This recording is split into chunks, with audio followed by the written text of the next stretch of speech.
ओम श्री परमात्मा नमः। संसार के सब व्यक्ति प्रसन्न होना चाहते हैं, आनंदित होना चाहते हैं, सुख से रहना चाहते हैं।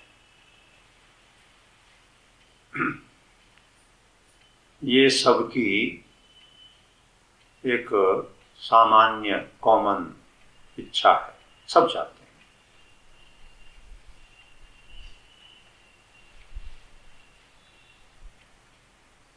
अब इस बात को चाहते तो सब हैं, कोई कोई बिरला कहीं ढूंढे से मिलता है कि जो वास्तव में सुखी हो, प्रसन्न।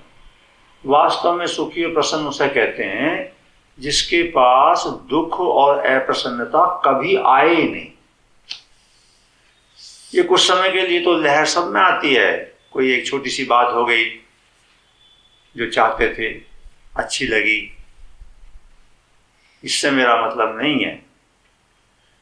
अनुकूलता जीवन की और प्रतिकूलता सबके जीवन में आती है। जब अनुकूलता आती है तो प्रसन्न होने लगते हैं, हंसने लगते हैं, कई लोग जश्न मनाते हैं, पार्टी करते हैं। प्रतिकूलता आती है, विरुद्ध बात आती है तो रोने लगते हैं, दुख मनाने लगते हैं। ये नहीं, ऐसी शांति, ऐसी प्रसन्नता अंदर अपने ऐसी स्थिति कि जिसमें सदा ही मगन रहे, सब चाहते हैं ये बात। और इसको प्राप्त करने के लिए लगभग सभी कुछ को छोड़ करके अपनी परिस्थिति का परिवर्तन करने में लगे रहते हैं। ऐसा न हो कि वैसा हो जाए तो सुखी हो जाऊंगा, वो न हो कि वो हो जाए तो सुखी हो जाऊंगा, ये काम बन जाए तो सुखी हो जाऊंगा, वो काम बन जाए तो सुखी हो जाऊंगा। परिस्थिति को बदलने में लगे रहते हैं।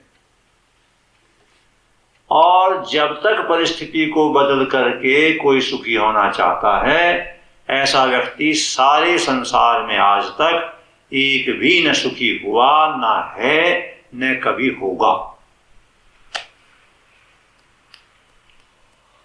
परिस्थिति को बदलने के मायने ये है बाहर व्यवस्था परिवर्तन हो जाए कुछ।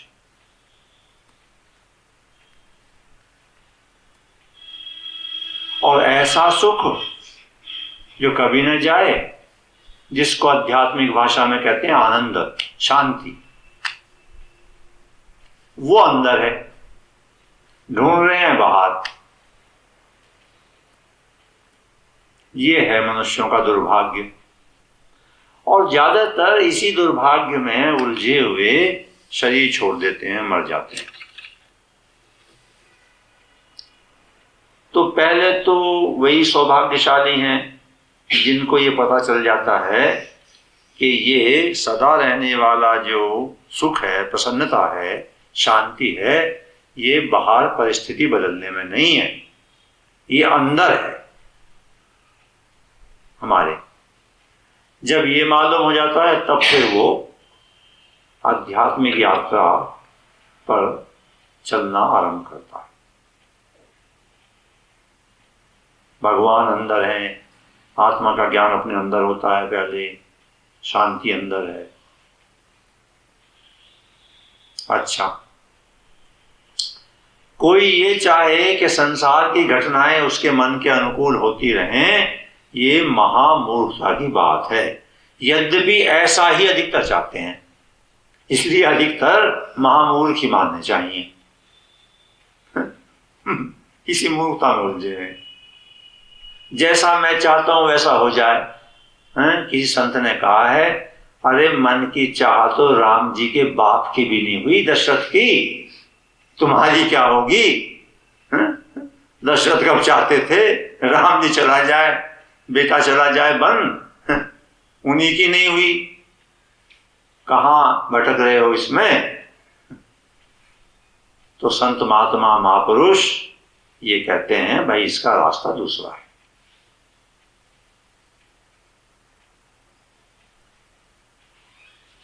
किसी ने मुझसे कुछ दिन पहले कहा कि प्रारब्ध भी बदल जाता है क्या? मैंने कहा भाई अधिकतर तो बदलता नहीं है, पर बदल भी सकते हैं, भगवान बदल देते हैं। मतलब भगवान तो कुछ भी कर सकते हैं, बदल जाता है। मैंने कहा सुनो, तुम क्या चाहते हो कि प्रारब्ध का खराब खराब हिस्सा बदल जाए? बदल जाएगा, भगवान अच्छा वाला बदल दे, फिर खुश हो जाएगा। अरे भाई कुछ तो अच्छा था, वही बदल दिया। ये सब अज्ञान की बातें हैं। अच्छा, क्यों भाई, ये क्यों चाहता है कि खराब वाला बदल जाए? ठगना चाह रहे हैं भगवान को, ऐसा कर दो वैसा कर दो। अच्छा, तो इसी संदर्भ में एक बात यह है कि देखो, अवतार के अलावा या किसी रूप में कारक महापुरुष, सबसे ऊंची अवस्था, जो अपने कर्मों के कारण जन्म लेकर के भगवान के विधान में अवतार से नीची श्रेणी, उच्चतम श्रेणी मानवों की, मनुष्यों की सहायता करने के लिए जन्म लेते हैं। कभी कभी थोड़ा तो उनका भी कुछ होता है, पर वो ना होने जैसा ही है। बाकी यूं मानो प्रारब्ध सबका है, पहले से निश्चित है। तो ये जो सांसारिक चारों तरफ परिस्थिति है ना सबके, ऐसा संसार में कोई व्यक्ति नहीं है जो किसी परिस्थिति में ना हो। सबके चारों तरफ परिस्थिति है। तो ये जो चारों तरफ परिस्थिति है, ये पहले से निश्चित है, इसे प्रारब्ध कहते हैं। और वैसा ही वैसा होता चला जाएगा, वैसी वैसी परिस्थिति आएगी उस समय, वहां ऐसे ऐसे। और ऐसा भी नहीं है कि सबकी परिस्थिति हमेशा प्रतिकूल ही हो, अनुकूल भी आएगी, दोनों साथ साथ चलती हैं, कभी अच्छी लगने वाली, कभी खराब लगने वाली, ये तो ऐसे ही चलेगा। ऐसे ही अनुकूल प्रतिकूल चलते हुए प्रसन्न होना है। और जो इस उम्मीद में रहते हैं या इंतजार में रहते हैं कि कुछ समय ठीक आ जाए तो इस मार्ग पर चलूं, वो कभी नहीं चल सकते। मन के माफिक ठीक आना नहीं, जैसा उस समय सोचा अगर वैसा आ भी जाए, वैसा आते ही कहने लगे अभी वो तो कमी रह गई, और ये कमी मौत के दिन तक बनी रहेगी अंदर, मृत्यु में ले जाएगी ये दृष्टिकोण, ये दृष्टिकोण सारा समय खत्म हो जाएगा। तो क्या करना है? प्रारब्ध तो निश्चित है, वैसी वैसी स्थिति आएगी। उस प्रारब्ध में जब वो प्रारब्ध आए, उसका सदुपयोग करना है। खास बात ये, चाहे अनुकूल परिस्थिति आए चाहे प्रतिकूल, जिसका उद्देश्य सदा सुखी रहने का, आनंद प्राप्त करने का, भगवान का अनुभव करने का, आत्मज्ञान का होता है, उसको ये याद रखना चाहिए कि हर परिस्थिति का सदुपयोग करूंगा। आध्यात्मिक विकास में जितना लाभ विरुद्ध परिस्थिति से होता है, प्रतिकूल से, उतना अनुकूल से नहीं होता। अनुकूल में तो मन उड़ान भरने लगता है, तुरंत नई योजनाएं। किसी कारण से पहले कर्ज चढ़ा हुआ था, कर्ज उतर गया,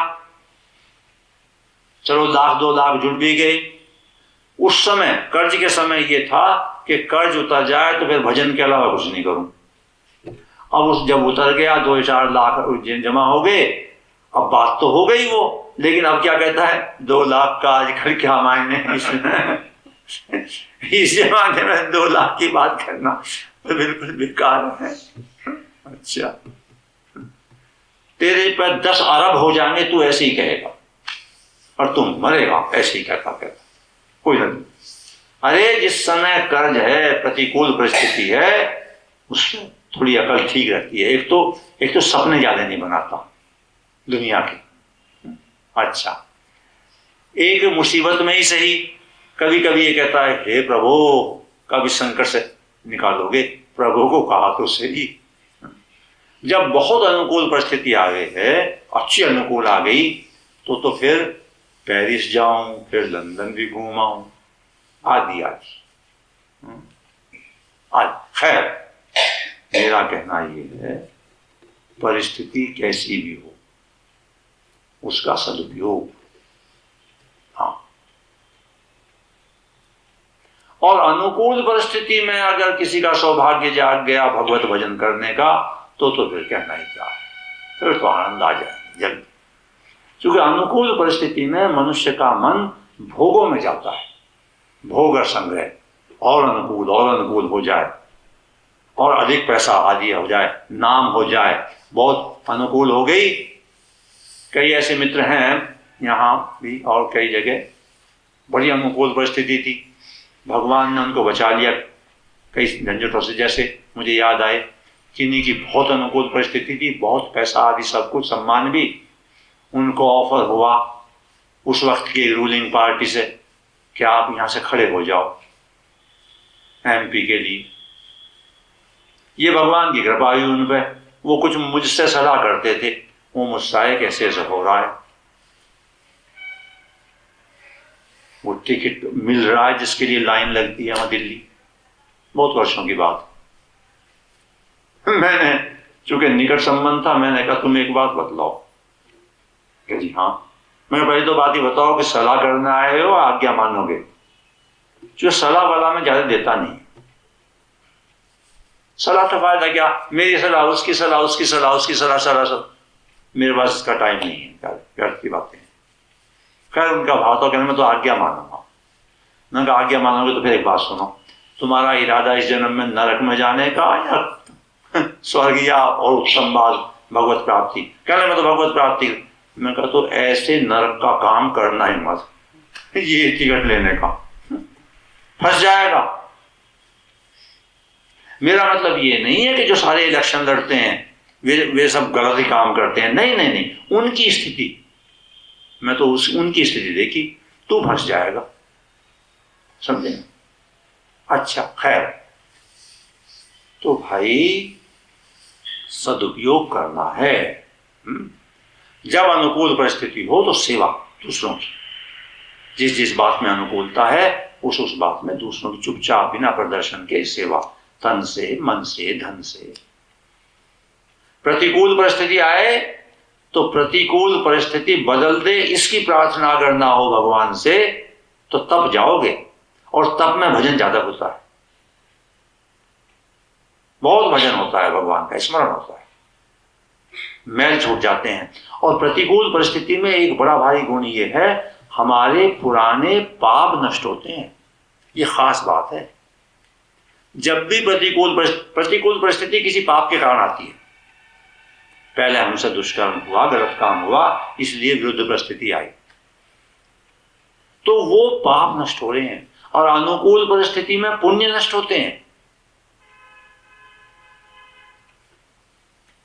तो दोनों ही परिस्थितियों का सदुपयोग भगवान की तरफ चलने में करना है। और देखो परिस्थिति तो आएगी, प्रारब्ध वैसा ही होगा, विचार कोई भी संसार का बदल नहीं सकता। क्यों? हमसे जो पुरुषार्थ अर्थात कर्म होता है उसमें उससे पहले विचार आता है, विचार ही वैसे आएंगे जैसा प्रारब्ध होने जा रहा है, वैसा करोगे, कर बैठोगे, रुक नहीं पाओगे।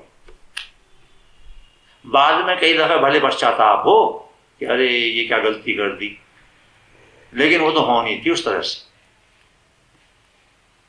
क्योंकि पहले किए हुए कर्म बिना भोगे नष्ट नहीं होते।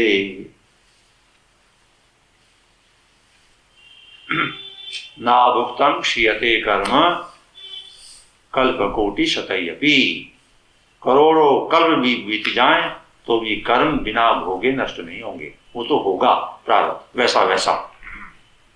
लेकिन भगवत प्राप्ति हर स्थिति में हो सकती है, हर एक को हो सकती है, ये ऐसी बात है। आत्मज्ञान भगवत प्राप्ति, देखो आत्मज्ञान कहीं से आता नहीं है। एक बात बताऊं छोटी सी, अज्ञान का जो भ्रम है वो मिटता है, ज्ञान तो है ही। सदा से है ज्ञान। सूरज थोड़ा ही निकलता है, बादल हटता है। जिस वक्त सूरज दिखलाई नहीं दे रहा उस वक्त बादल बीच में आ रहा है। सूरज थोड़ा ही निकलता है कहीं, सूरज तो ज्यों का त्यों रहता है हमेशा। जिस वक्त हम ये कहते हैं कि इस बार अंधेरा है, अरे कहीं तो निकला हुआ है, दूसरे देश में निकला हुआ होगा, सूरज कहीं चला गया क्या? ऐसे ज्ञान तो है ही, सदा है। ज्ञान ही परमात्मा का स्वरूप, हमारी आत्मा का स्वरूप, चेतन तत्व। तो समय और शक्ति सीमित हैं, इनको बचा करके, व्यर्थ की बातों से बचा करके दिन प्रतिदिन मनुष्य जीवन के उद्देश्य की प्राप्ति में लगाना है।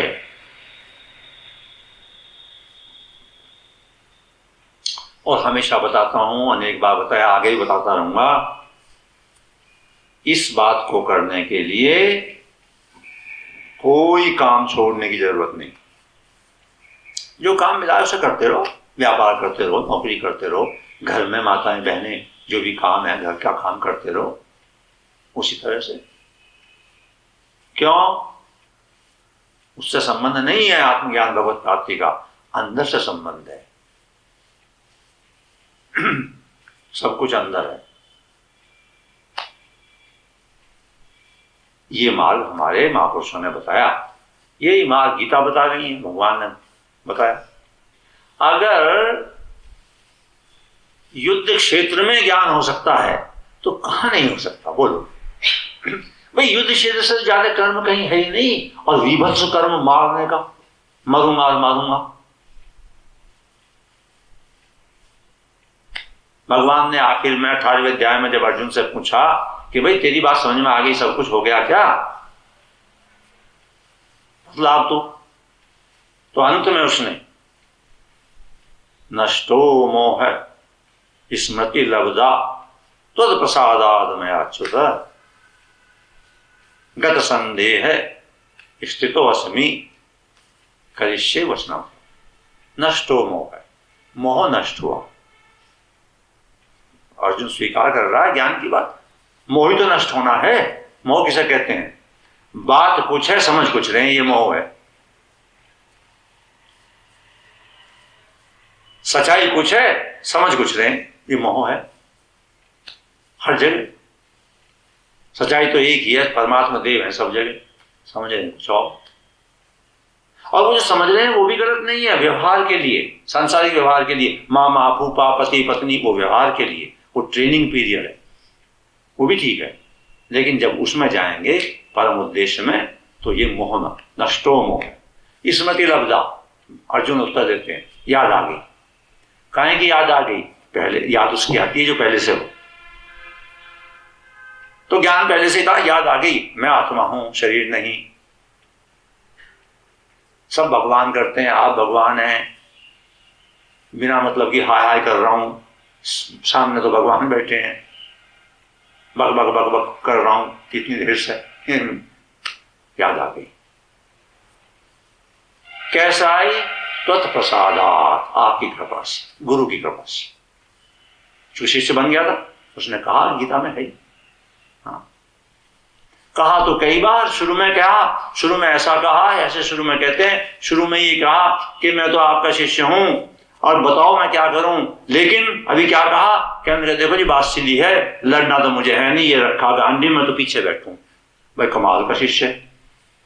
जजमेंट खुद दे दिया अपने बारे में, ये इंतजार भी नहीं किया गुरु का। गुरु यूं कहे भाई शिष्य है तो सुन, ना सुनना सुनाना कुछ नहीं, शिष्य हूं आपका, करूंगा अपनी मर्जी। भगवान जानते थे शुरू शुरू में शिष्य ऐसे ही बने, दंडोत अनुरोध करता रहे, अंदर कुछ और चलता रहे, बहुत देर लगे ऐसे शिष्य बनने में। अच्छा, जांचता रहे बहुत देर तक। खैर बाद में फिर बाद में तो फिर हो गया, आपकी कृपा से हुआ है, अपने बल से नहीं होता। यद्यपि अपना बल पूरा लगाना पड़ता है, अपना बल, अपना पुरुषार्थ इसलिए लगाना पड़ता है कि पुरुषार्थ पूरा लगाने के बाद जब नहीं होता तभी तो अहंकार नष्ट होता है करने का, और तब अंदर से आवाज निकलती है भगवान के प्रति की कृपा करो। समर्पण करता है तो सारे चरण ठीक हैं, तो नष्टो मोह स्मृति लब्धा तत्प्रसादात, आपकी कृपा से गत संदेह है, अब संदेह नहीं रहा। स्थितो अस्मि, मैं अपने आप ही में हूं, अब स्थित हूं। स्थितो अस्मि, कहां स्थित हूं? स्वयं स्वयं में, अब स्वयं स्वयं में। अब इधर उधर चित्त नहीं भाग रहा कहीं भी। अब मुझे पता चल गया मैं क्या हूं, कैसे हूं, बस स्थितो अस्मि। आखिरी बात क्या कही? करिष्ये वचनम तव है। अब आप ये बताइए करूं क्या? आपकी आज्ञा का पालन करूंगा।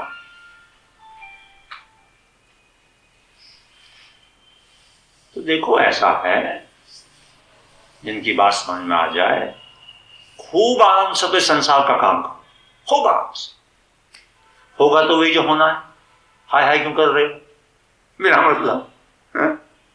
अच्छा, अनुकूल परिस्थिति आ जाए तो दूसरों की सेवा में लगाओ, प्रतिकूल में भगवान का भजन करो, स्मरण करो। अच्छा, तो कर्म तो कभी छोड़ना नहीं, खूब अच्छी तरह से बड़ी प्रकार से जो भी काम जिसका है अपनी परिस्थिति में। नकल वकल दूसरे की नहीं करनी, कर्म सबको करना, लेकिन वो ऐसे कर रहा है स्वधर्म, स्वधर्म, अपना धर्म, अपना कर्म। तुम्हारा कर्तव्य क्या है व्यक्तिगत, उसमें लगे रहो।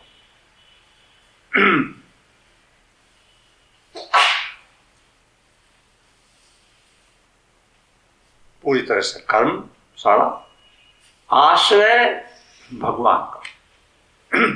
मेरे करने से ऐसा हो गया ना, ये अहंकार।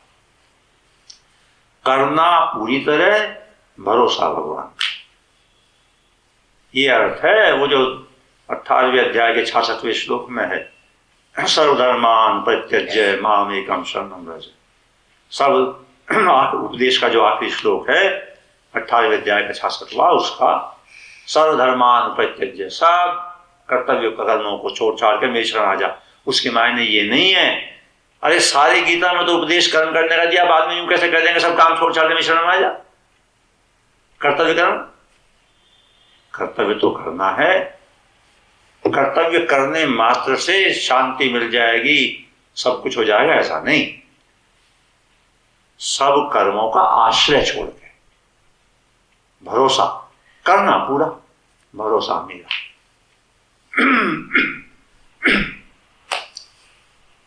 इस तरह से हमारे महापुरुषों ने जीवन का पूर्ण दर्शन दिया, पूर्ण बात बताई।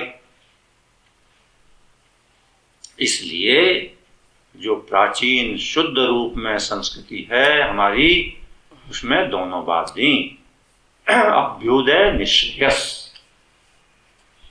अभ्युदय कहते हैं सांसारिक उन्नति, अच्छा स्वास्थ्य, अच्छे सारे काम, अच्छी पढ़ाई लिखाई, अच्छी प्रकार से दफ्तर में, व्यापार में, सब जगह काम करना, सब प्रकार का उदय। लेकिन अंत क्या? निश्रेयस, भगवत प्राप्ति, आत्मकल्याण, दोनों बात। तो भाई ये बात है।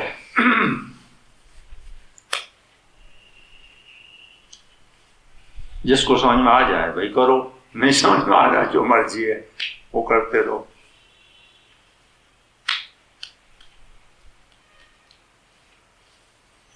कठिन बात है नहीं, बस इरादा अगर कर लिया जाए, इरादा करने की बात है, उद्देश्य। आदमी का एक स्वभाव है, जिस बात में उसका मेंटल कन्विक्शन हो जाए ना, फिर वो अपने आप लगन से करता है उसे।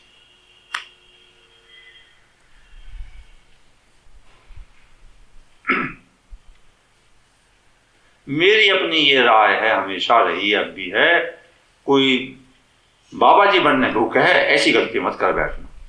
घर वर छोड़ करके, समझना, ये अखाड़ा मत छोड़ देना संसार का। कोई ऐसा कहे कि आजा 6 महीने में ज्योति करा दूंगा वहां आश्रम में, ये झंझट में मत पड़ जाने में।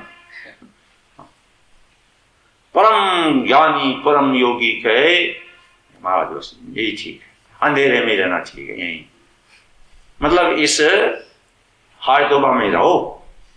मैं उल्टी बात कह रहा हूं, ज्यादातर यूं कहें अरे क्या रखा है वहां, आ जाए समझे नहीं, यहाँ आ जा देख तो।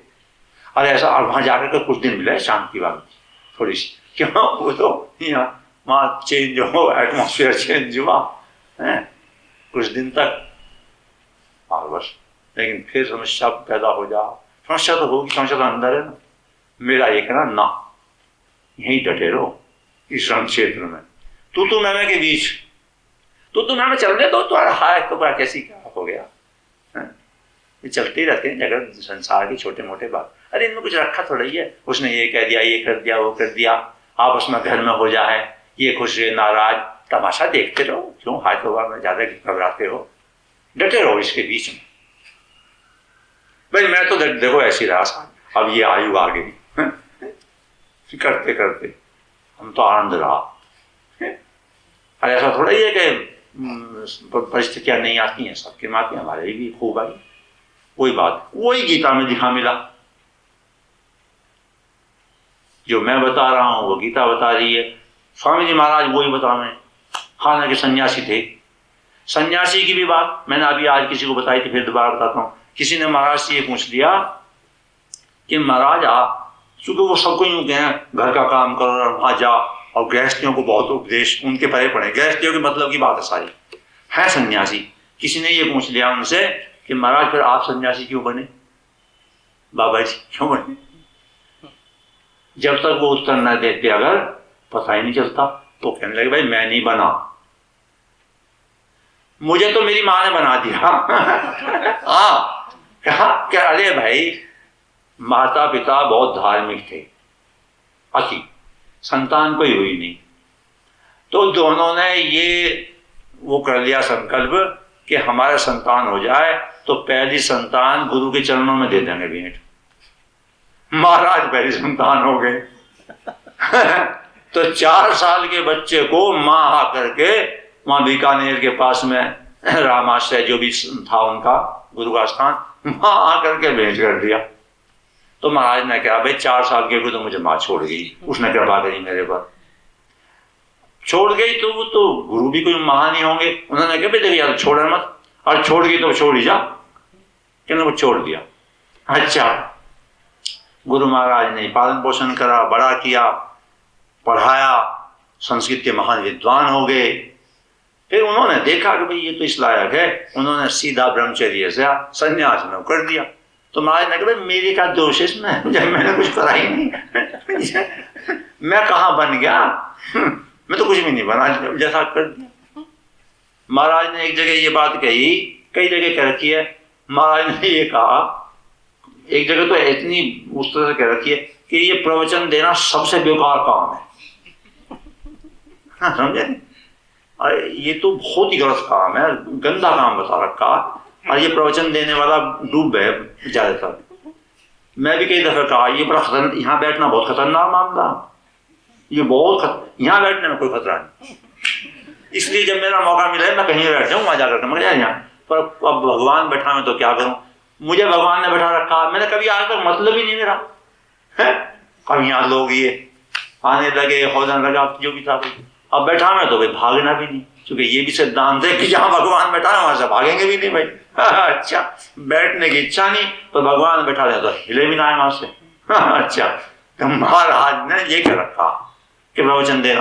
किसने ये पूछा महाराज आप प्रवचन के तो कराएं बुराई, और आप जितने प्रवचन सारी जिंदगी।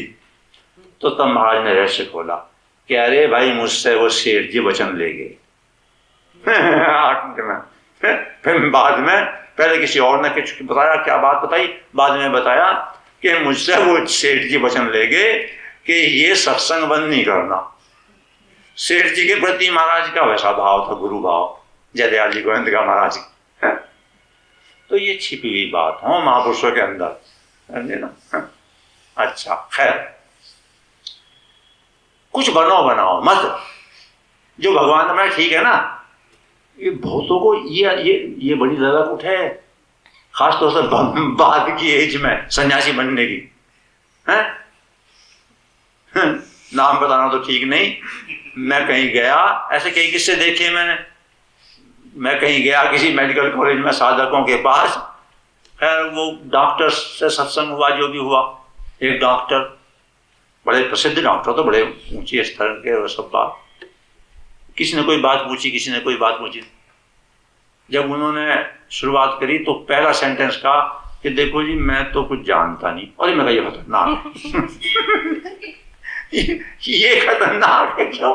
जो यूं है मैं जानता नहीं, ये सब घाघ ये बैठा है अंदर, किताबी जानकारी से कुछ नहीं बचा हुआ।